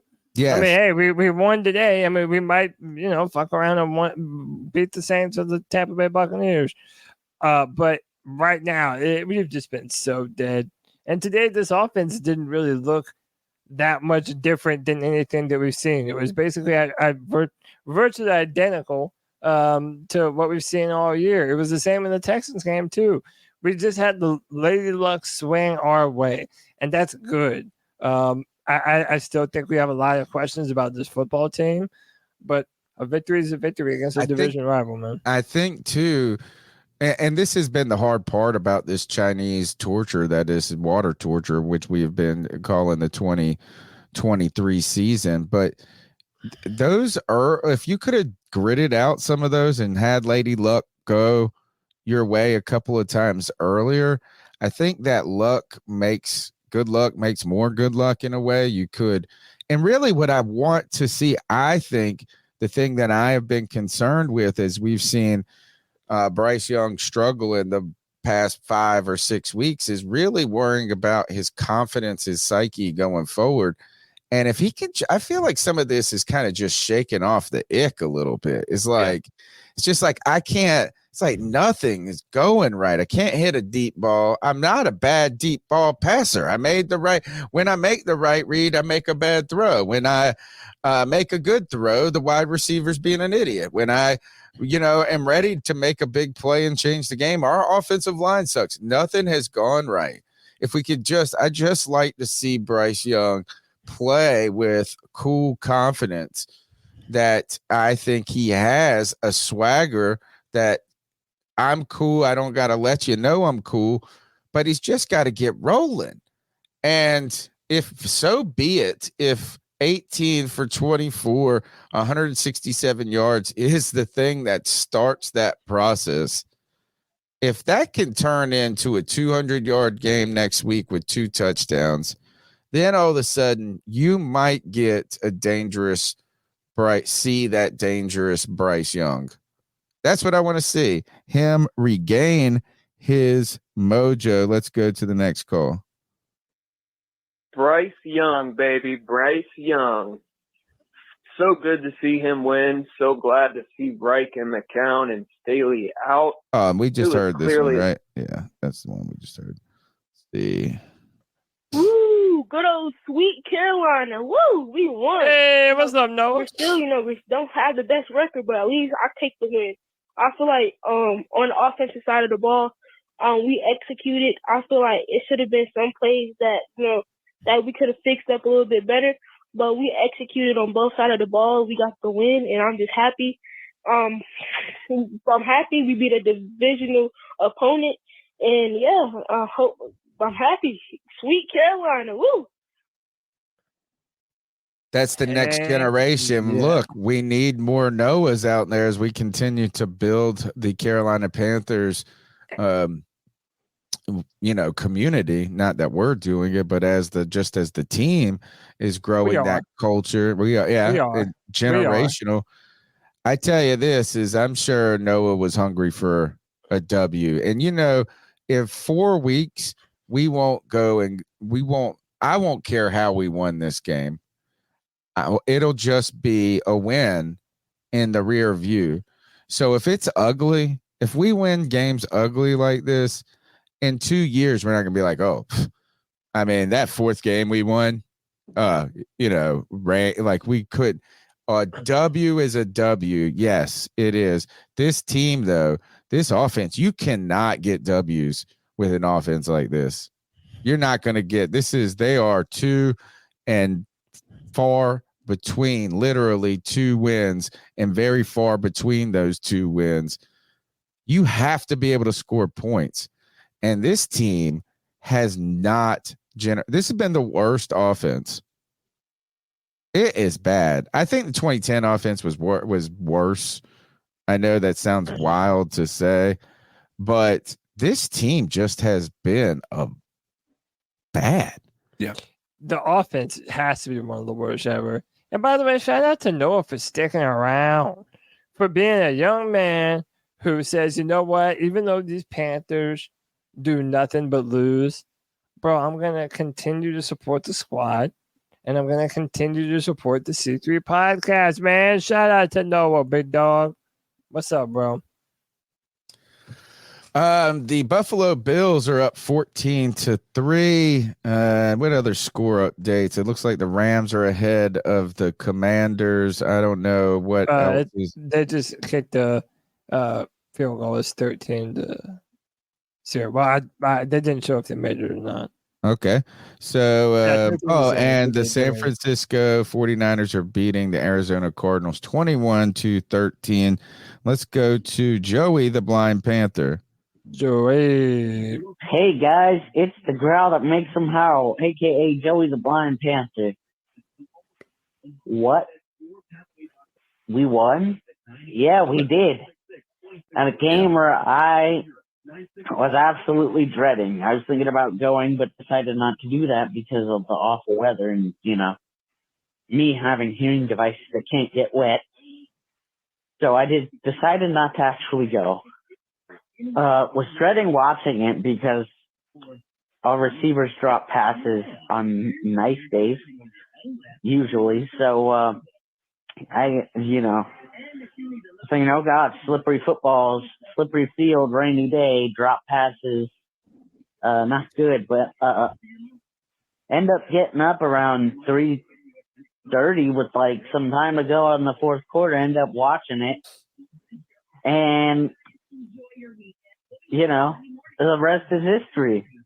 The Panthers end up winning, beating the Falcons. It feels so good to knock Atlanta out of the division. Yes, race. it does. It just feels so good. The Bucs and the Saints won. They're tied in first place. Atlanta lost to us. We're making them eat shit because I was told my buddy, cats eat birds. Always remember. But, when you see these types of games from Bryce Young, it makes you question, Bryce Young has games like he had in previous weeks where he's just dead in the water, but he has games like this where he plays decent, and then you're wondering, this guy could show flashes. This guy occasionally has things that you could use to build on. I think we need to stick around with Bryce Young. I think it's too early to determine what Bryce Young is and isn't. We still have to stick, and we still have to develop him as an NFL quarterback. Anyway, guys. Wow, wow, wow. Look, man, shout out to Joey. I'm not that much of a party pooper, bro. If you felt like you saw something great from Bryce today, I'm happy. I hope you're right. I think that, it was a good performance. We're moving in the right direction. I'm happy that we got a W, man. I'm happy that we get to celebrate one. Yeah, I mean, we're at least just not steep in the misery of a loss. Like, to me, I am having trouble ultimately celebrating and being happy here, right? I mean, I'm trying to remind myself that the weather conditions were going to make this a yucky game no matter what. I'm trying to think, man, but like, you look at that first half and it's just punt. Like, nothing's going on. And I think, like, again, I'm not like walking away from here going, you know what, everything's settled for Bryce Young. But I think today is one of those games where I don't think you really can find anything negative in your evaluation about him because of the weather. So, like, I think anything he did good today, I'm ready to put in the category of support. Anything that went bad for him, whether it's some missed throws or whatever it may be, I'm actually going to just block them out. It's like, objection, Your Honor, and then you say this, you say the witness box, disregard what you heard, because the weather was so atrocious. I would say this is the best. I mean, the fact that he went 18 for 24 after that first half, I think is amazing. Oh, absolutely. And Tony, we might need to brush off debate my take, because this 2010 versus 2023 has become like an interesting one where people are on the divide of which team was worse, right? Me and you might need to do one. And then our guy AU Link comes back in with the $5, says, I think this year is worse due to how little draft capital we have and the state of the front office, right? Which is what I've said. I'm happy for our incredible defense. Do we have any other super chats we need to shout out? Or is that, did we got them all? Nope, that's it. No super chat. I did want to ask a question though. Do Tony CK, do you guys feel that today proved to you that Bryce can play really well in bad weather games? Like, did today prove something to you? No. The only thing it proved to me is that he can be confident throwing the ball in bad weather. That's really it. Like, I mean, he's not going to be afraid to throw the ball, and they're not just going to run it 90% of the time. Well, maybe I will say yes. What it proved to me, Cody, is I continue to see the same. What I think about him is just not a monster arm, right? But never advertised as one either, right? But can throw the ball, right? Yeah. So it's like, I mean, he can get the ball and make most of these throws, dude. It's not like he can't, but I mean, it's not like like, oh, look at him driving it through the wind and That's the rain. That's what I'm saying. Like, today didn't feel like, oh, okay, Bryce can drive the ball through the wind and the rain and the snow. Like, if we ever had to go to Lambeau in December, this performance doesn't make me go, oh, okay, Bryce is fine. Bad weather is not going to be a thing for him. But I don't need to get that from this performance. I want them. I just want us. Those are like the anomalies. Is the late December in Green Bay. I want us to just win a game on a Sunday.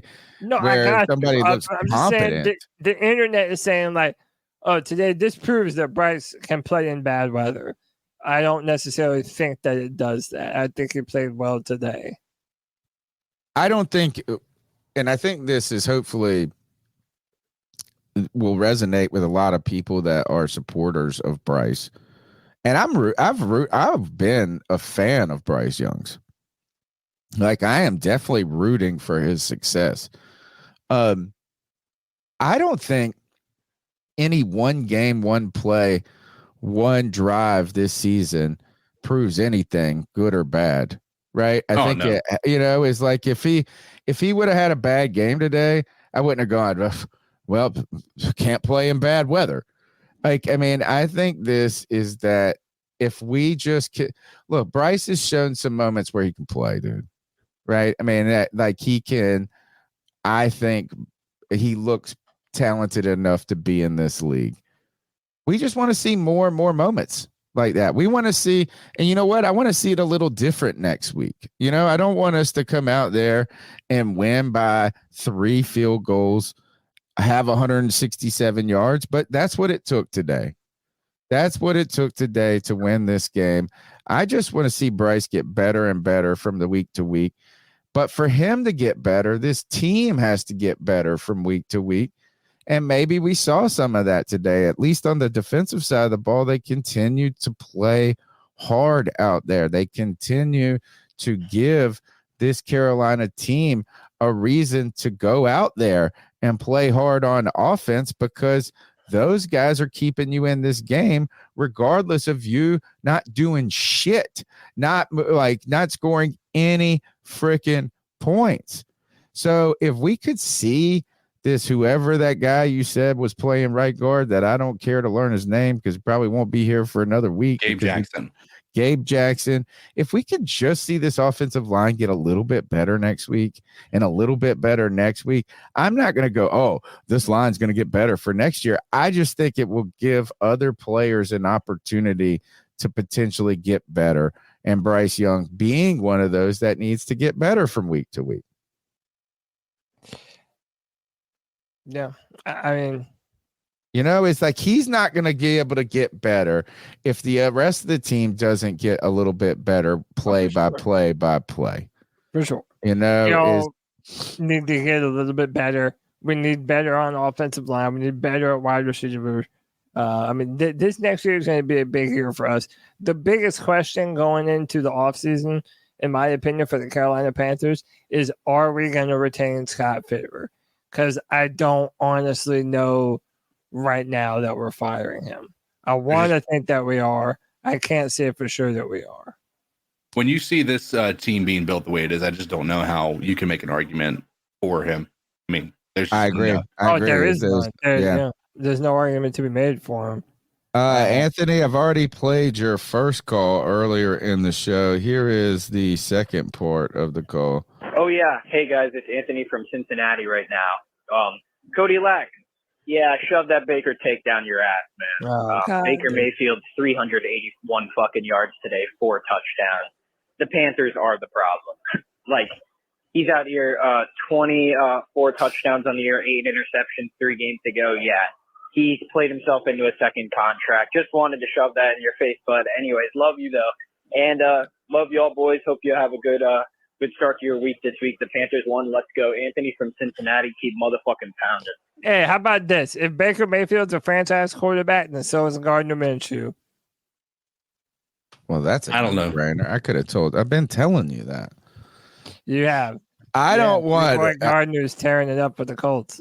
I try to avoid one of these things. Is Monty from the 4-man rush has said this a couple of times, like, why am I always calling him out? Right? Like, it's like, no, you don't say nothing about anybody else's tweets. I think the algorithm for Twitter is pushing certain people to me that I am then engaging with. So I feel like I see his tweet because he's engaging with you a lot, Cody. Right. So I just happen to see a lot of his tweets. And I see some of the conversations that these people will get into. And I don't know if he's been this person that's done this. I think the other guy, one of the other ones, and they'll say something like, you wanted to run it back with Sam Darnold, or you wanted to go with who was the other one? Matt Corral. Yeah, Matt Corral. I think is that nobody wanted to do those things. We were discussing potential options of how this team works forward to build this roster. And some of those were like, we also were thinking you're picking at number 9. You have some different ideas, but one of my ideas was, instead of getting Andy Dalton, was to get Gardner Minshew. Now, we got Andy Dalton, I believe, before we traded up. Right? Yeah. Yes. So you kind of came into the season, I think, with the attitude of if we don't get what we want in this draft, we're going to rock with Andy Dalton. I think if we sat at 9, it would have been reasonable to run it back with maybe Darnold or with my favorite, Minshew Magic, who does not get enough credit out there, playing way above his station. If you guys are trying to find career. Yeah. If you're trying to find any single play that tells you that why you believe Bryce Young is the truth, Gardner Minshew has made tons of good plays and no one's like, he's the truth. They're like, no, he sucks. He's been great, or not great. I think he is a guy that somehow is just a cool story. What did you guys think about? Did you see Cam Newton talk about Sam Darnold being? Yeah, he said that there was like a little, there was like a little something? bit of bitterness. We can't play it. Found out the hard way though. Copyright strike you for playing his fucking. Yeah, basically he said that he and Darnold would get into a bickering fight about who's starting the next week. And it took Cam Newton. Yeah, he took Cam Newton going to Matt Rule and saying, "Listen, you need to have a conversation with us and tell us who's going to be doing what, because this can't continue to happen." Cam Newton had to go tell what mom. Yeah. Yeah, and he said that was the first time that Matt Rule had ever been held accountable for telling Sam or Cam what he actually thought about both of them. So it just speaks to how terrible Matt Rule was. And another interesting tidbit, since we're on that topic, was that they were making Christian McCaffrey practice every single practice and playing him 99% of the snaps. And they were wondering, oh, yeah, well, no wonder it was hurt all the time for the Panthers, and he's been great for the 49ers. It's like you have to learn how to treat superstar players, and we didn't have a coach that knew how to do that at all. All right, this looks like it might be the last call for right now. So if you're trying to squeak it in, this is your last chance. Let's go. Let's see. I think they want to give an MVP or game ball away. Gentlemen, I would say the MVP of this game, and by the way, it's a good game because any time that you can ruin the Atlanta Falcons playoff hopes, Carolina Panthers, they win one for a change. Yeah, it's good. Even though the team is garbage, still good. I'm going to say the MVP of this game is Chuba Hubbard. He 22 rushing attempts for 87 yards and 2 big first downs late in the game where he just ran through the tackle just to get that extra 1 or 2 yards, made difference. Miles Sanders, big free agent signing, 6 attempts, 2 yards. He averaging half a yard a carry, whereas Chuba Hubbard's averaging 4 yards a carry. What a terrible free agent signing. But anyway, I give it up for Chuba. He's a second string running back who's been carrying the load and keeping the Panthers in games. That's all I want to talk about. And also, I must say, for Tony Dunn, you have a very clean shave. And I'm not sure who's got the cleaner shave, for CK's head or Tony Dunn. So both of you, what do you use? Because I'm seeing on the YouTube channel that there is a Jeremy's Razors for 40%. So it's Jeremy's Razors, your new sponsor. And is that what you use for you guys to have such a clean shave and a clean, shiny head? They advertise with us. I wish if they advertise, I'll give them credit. Mine is simple, but CK's is earned. Mine is simple. I barely can grow facial hair, and I just switched out my razor and for a brand new one, so it did do the job perfectly. Also, I shaved last night, and this is what it looks like. That's crazy. I know you guys are like, what? I look like a 14-year-old Puerto Rican if I try to grow facial hair. CK, how do you keep your head clean? I have one of the electric razors that I use, not a buzzer, but one of the has the 3 circular. I don't know how they call it. You seen the one that looks like the curves with your head or something like that? Yeah, that's sort of like mine. Okay. Yeah. But Jeremy how often razors, do you gotta go after that sucker? I try. I mean, honestly, it's just whenever. I usually, if I want to keep it looking good all the time, it's like once every other day or every 3 days. Right. All right. This show's sponsored by nobody except for, and you know what? This show's sponsored by y'all. Thank you today for your generosity, your calls. Make sure you smash the thumbs up button and subscribe. You can be a C3 super fan for just $1.99 a month. And back to his call, he talked about what he described as the MVP. Each week we select a most valuable player. It used to be the Dab on him award. Now it is the David Dotto Ball Out award today. And the caller gave it to Chuba, like in David Dotto fashion.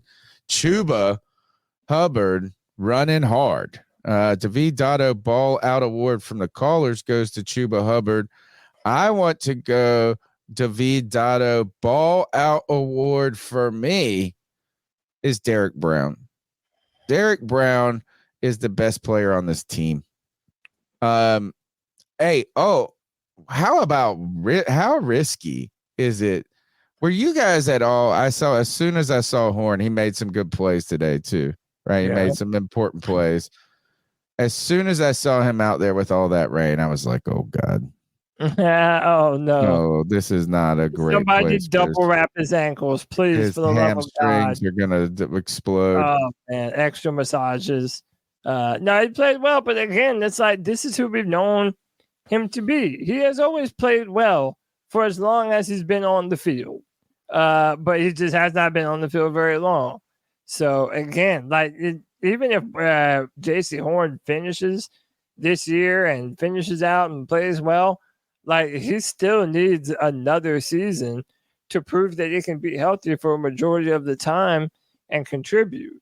But again, also hearing all this stuff about McCaffrey and the workload that they put him through, and just knowing how this team has done its players before, it makes me question even how, the injuries that we've had on this team. I think that McCaffrey stuff, not knowing how to use him. McCaffrey stuff had to have been prior to Matt Rule. I feel like they were always letting him. I think the narrative after Joe Brady's first year, where he played 99.9% of the snaps when he was out there or whatever, that narrative that they then tried to be more careful with him going forward. And you used to always, and maybe Matt Rule just said shit and it just wasn't true, but they were always like, oh, there's a straight science to how much time you can exercise and work out. And we've got these analytics and all of that. I'm surprised to hear that that was the case with Christian McCaffrey, honestly. Just a little bit. I mean, I'm not saying it wasn't the case. I'm actually just another thing that it doesn't make any sense. It's how do you make a guy practice who's always hurt? Or who has been hurt? And Kyle Allen was the one that told the story of it too, that they would just practice him. Kyle Allen? All day. Yeah, so that would have been under Rivera. Yeah, so he said it was the season where he went 1,000. Oh yeah, that was a Rivera thing. Interesting. Yeah, Ron Rivera was the year that would have been he was coach in 20, because that was way back in 2018, 19, somewhere like that. All right, David Dotto Ball Out award from Tony goes to Derek Brown. CK, do you have a David Dotto Ball Out award today? Of course. I'm going to go with the one guy everybody's been shitting on all year, saying he's just not good. We should have never brought him to the team. And that's DJ Chark with that incredible pass, or that incredible catch on the sideline. You guys thought I was going somewhere else, but I went with DJ Chark because that was an incredible catch. That toe drag, the way he was able to move his body on the boundary without stepping out of bounds was just incredible.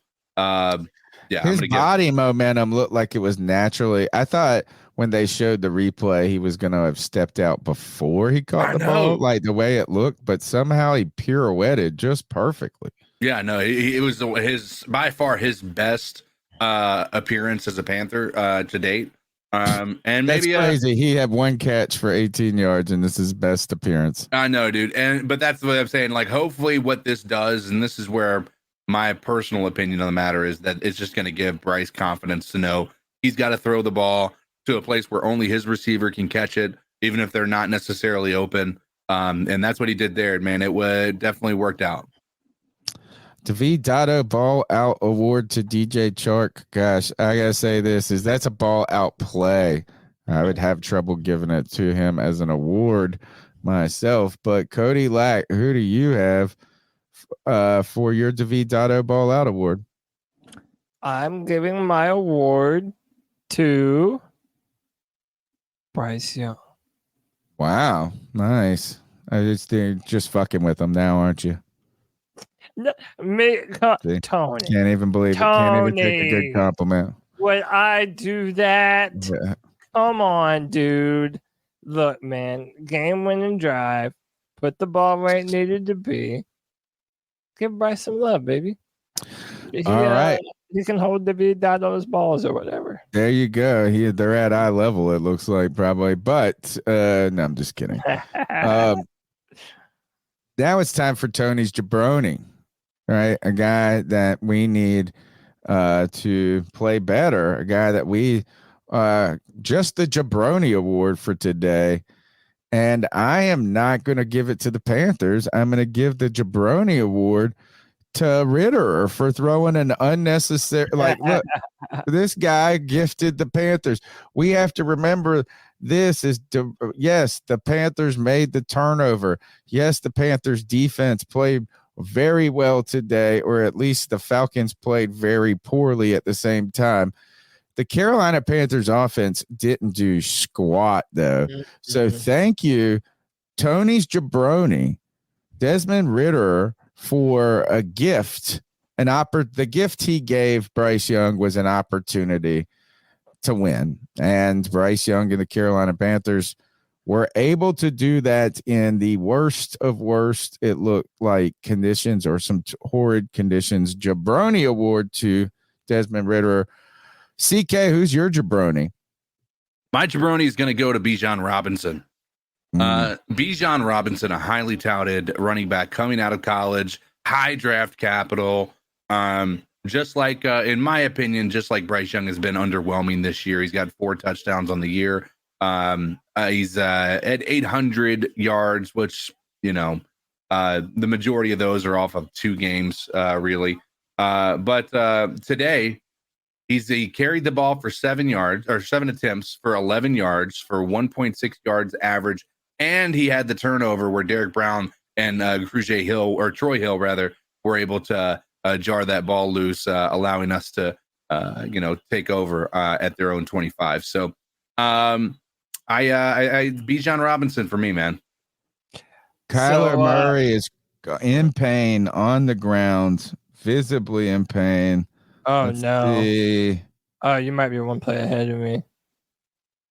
Oh, it doesn't look that bad. I don't know why he's in such pain. Yeah, I didn't see it. Maybe grabbing his groin. Yeah, I saw. Maybe I got the wind knocked out of him, dude. So my Jabroni, we're gonna keep it 3 in a row here. We're gonna go Falcons. My Jabroni is Falcons right guard Chris Lindstrom. After the hell that he was given today with Derek Brown, just manhandling him, throwing him around like he was his son, like a little child. So Chris Lindstrom, you're my Jabron. All right, that's the C3 Panthers post game. We're going to be diving into this game more and looking ahead. Who do we got next on the horizon? It is bro, I don't even know. Hang on. See, maybe the chat will get us. We'll be here on Tuesday let's night. see who finds it first, the chat or us. Rocking out, talking and celebrating about this whopping doozy of a 9-point win game. Who cares at this point? You're starving. I don't care if I've got to live off of mints at this point from the front desk of the hotel. I'm so hungry. Green Bay Packers. The Green Bay Packers. The Panthers go on the road or have them at home? Home. Okay, so hosting the Packers, 2 home games in a row. The Carolina Panthers trying to get some momentum. We'll be talking about that game Tuesday, the upcoming game on Tuesday night, as well as deep diving and circling back after more and more news comes out about people's injuries and health. We'll be here 9 p.m. live Tuesday night. You can call in before Tuesday. We want to limit you to 1 call, hopefully, for each show and the Tuesday night show. So if you're calling tomorrow morning, make it good, right? Because you don't want to say, hey, I forgot something here, I'm coming back. But we do want you to come back. Smash the thumbs up button and subscribe. You can follow me on Twitter at @cat_chronicles. CK, how can they find you on X? You can find me at Codizzle Allen arguing with the likes of Mr. Jerkins or what have you about whether or not Mingo has elite traits. So, yeah, find me at Codizzle Allen. Kyler Murray limping, looks like a groin injury or something to that. Cody Lack, always a pleasure. How can they find you before Tuesday? Yeah, find me on online on X at Cody Lack at CODYLAC. Every Friday at 7 p.m.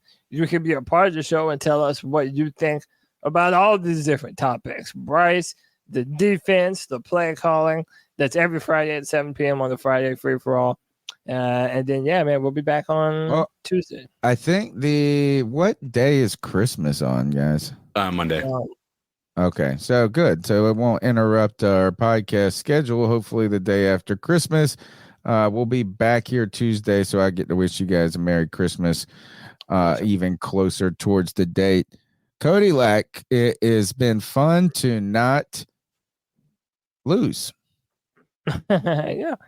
Regardless of how pretty it was, regardless of the conditions, it's nice to frustrate the Falcons. Yeah, man. Look, it's been a great post-game show. We love being here with y'all, the fans, after a victory. Sorry we couldn't get a few more of them this year, but, we're still going to fight and try and get a couple more. Hey, man, appreciate everybody for tuning in. Enjoy that W. And until next time, Panther Nation, keep pounding.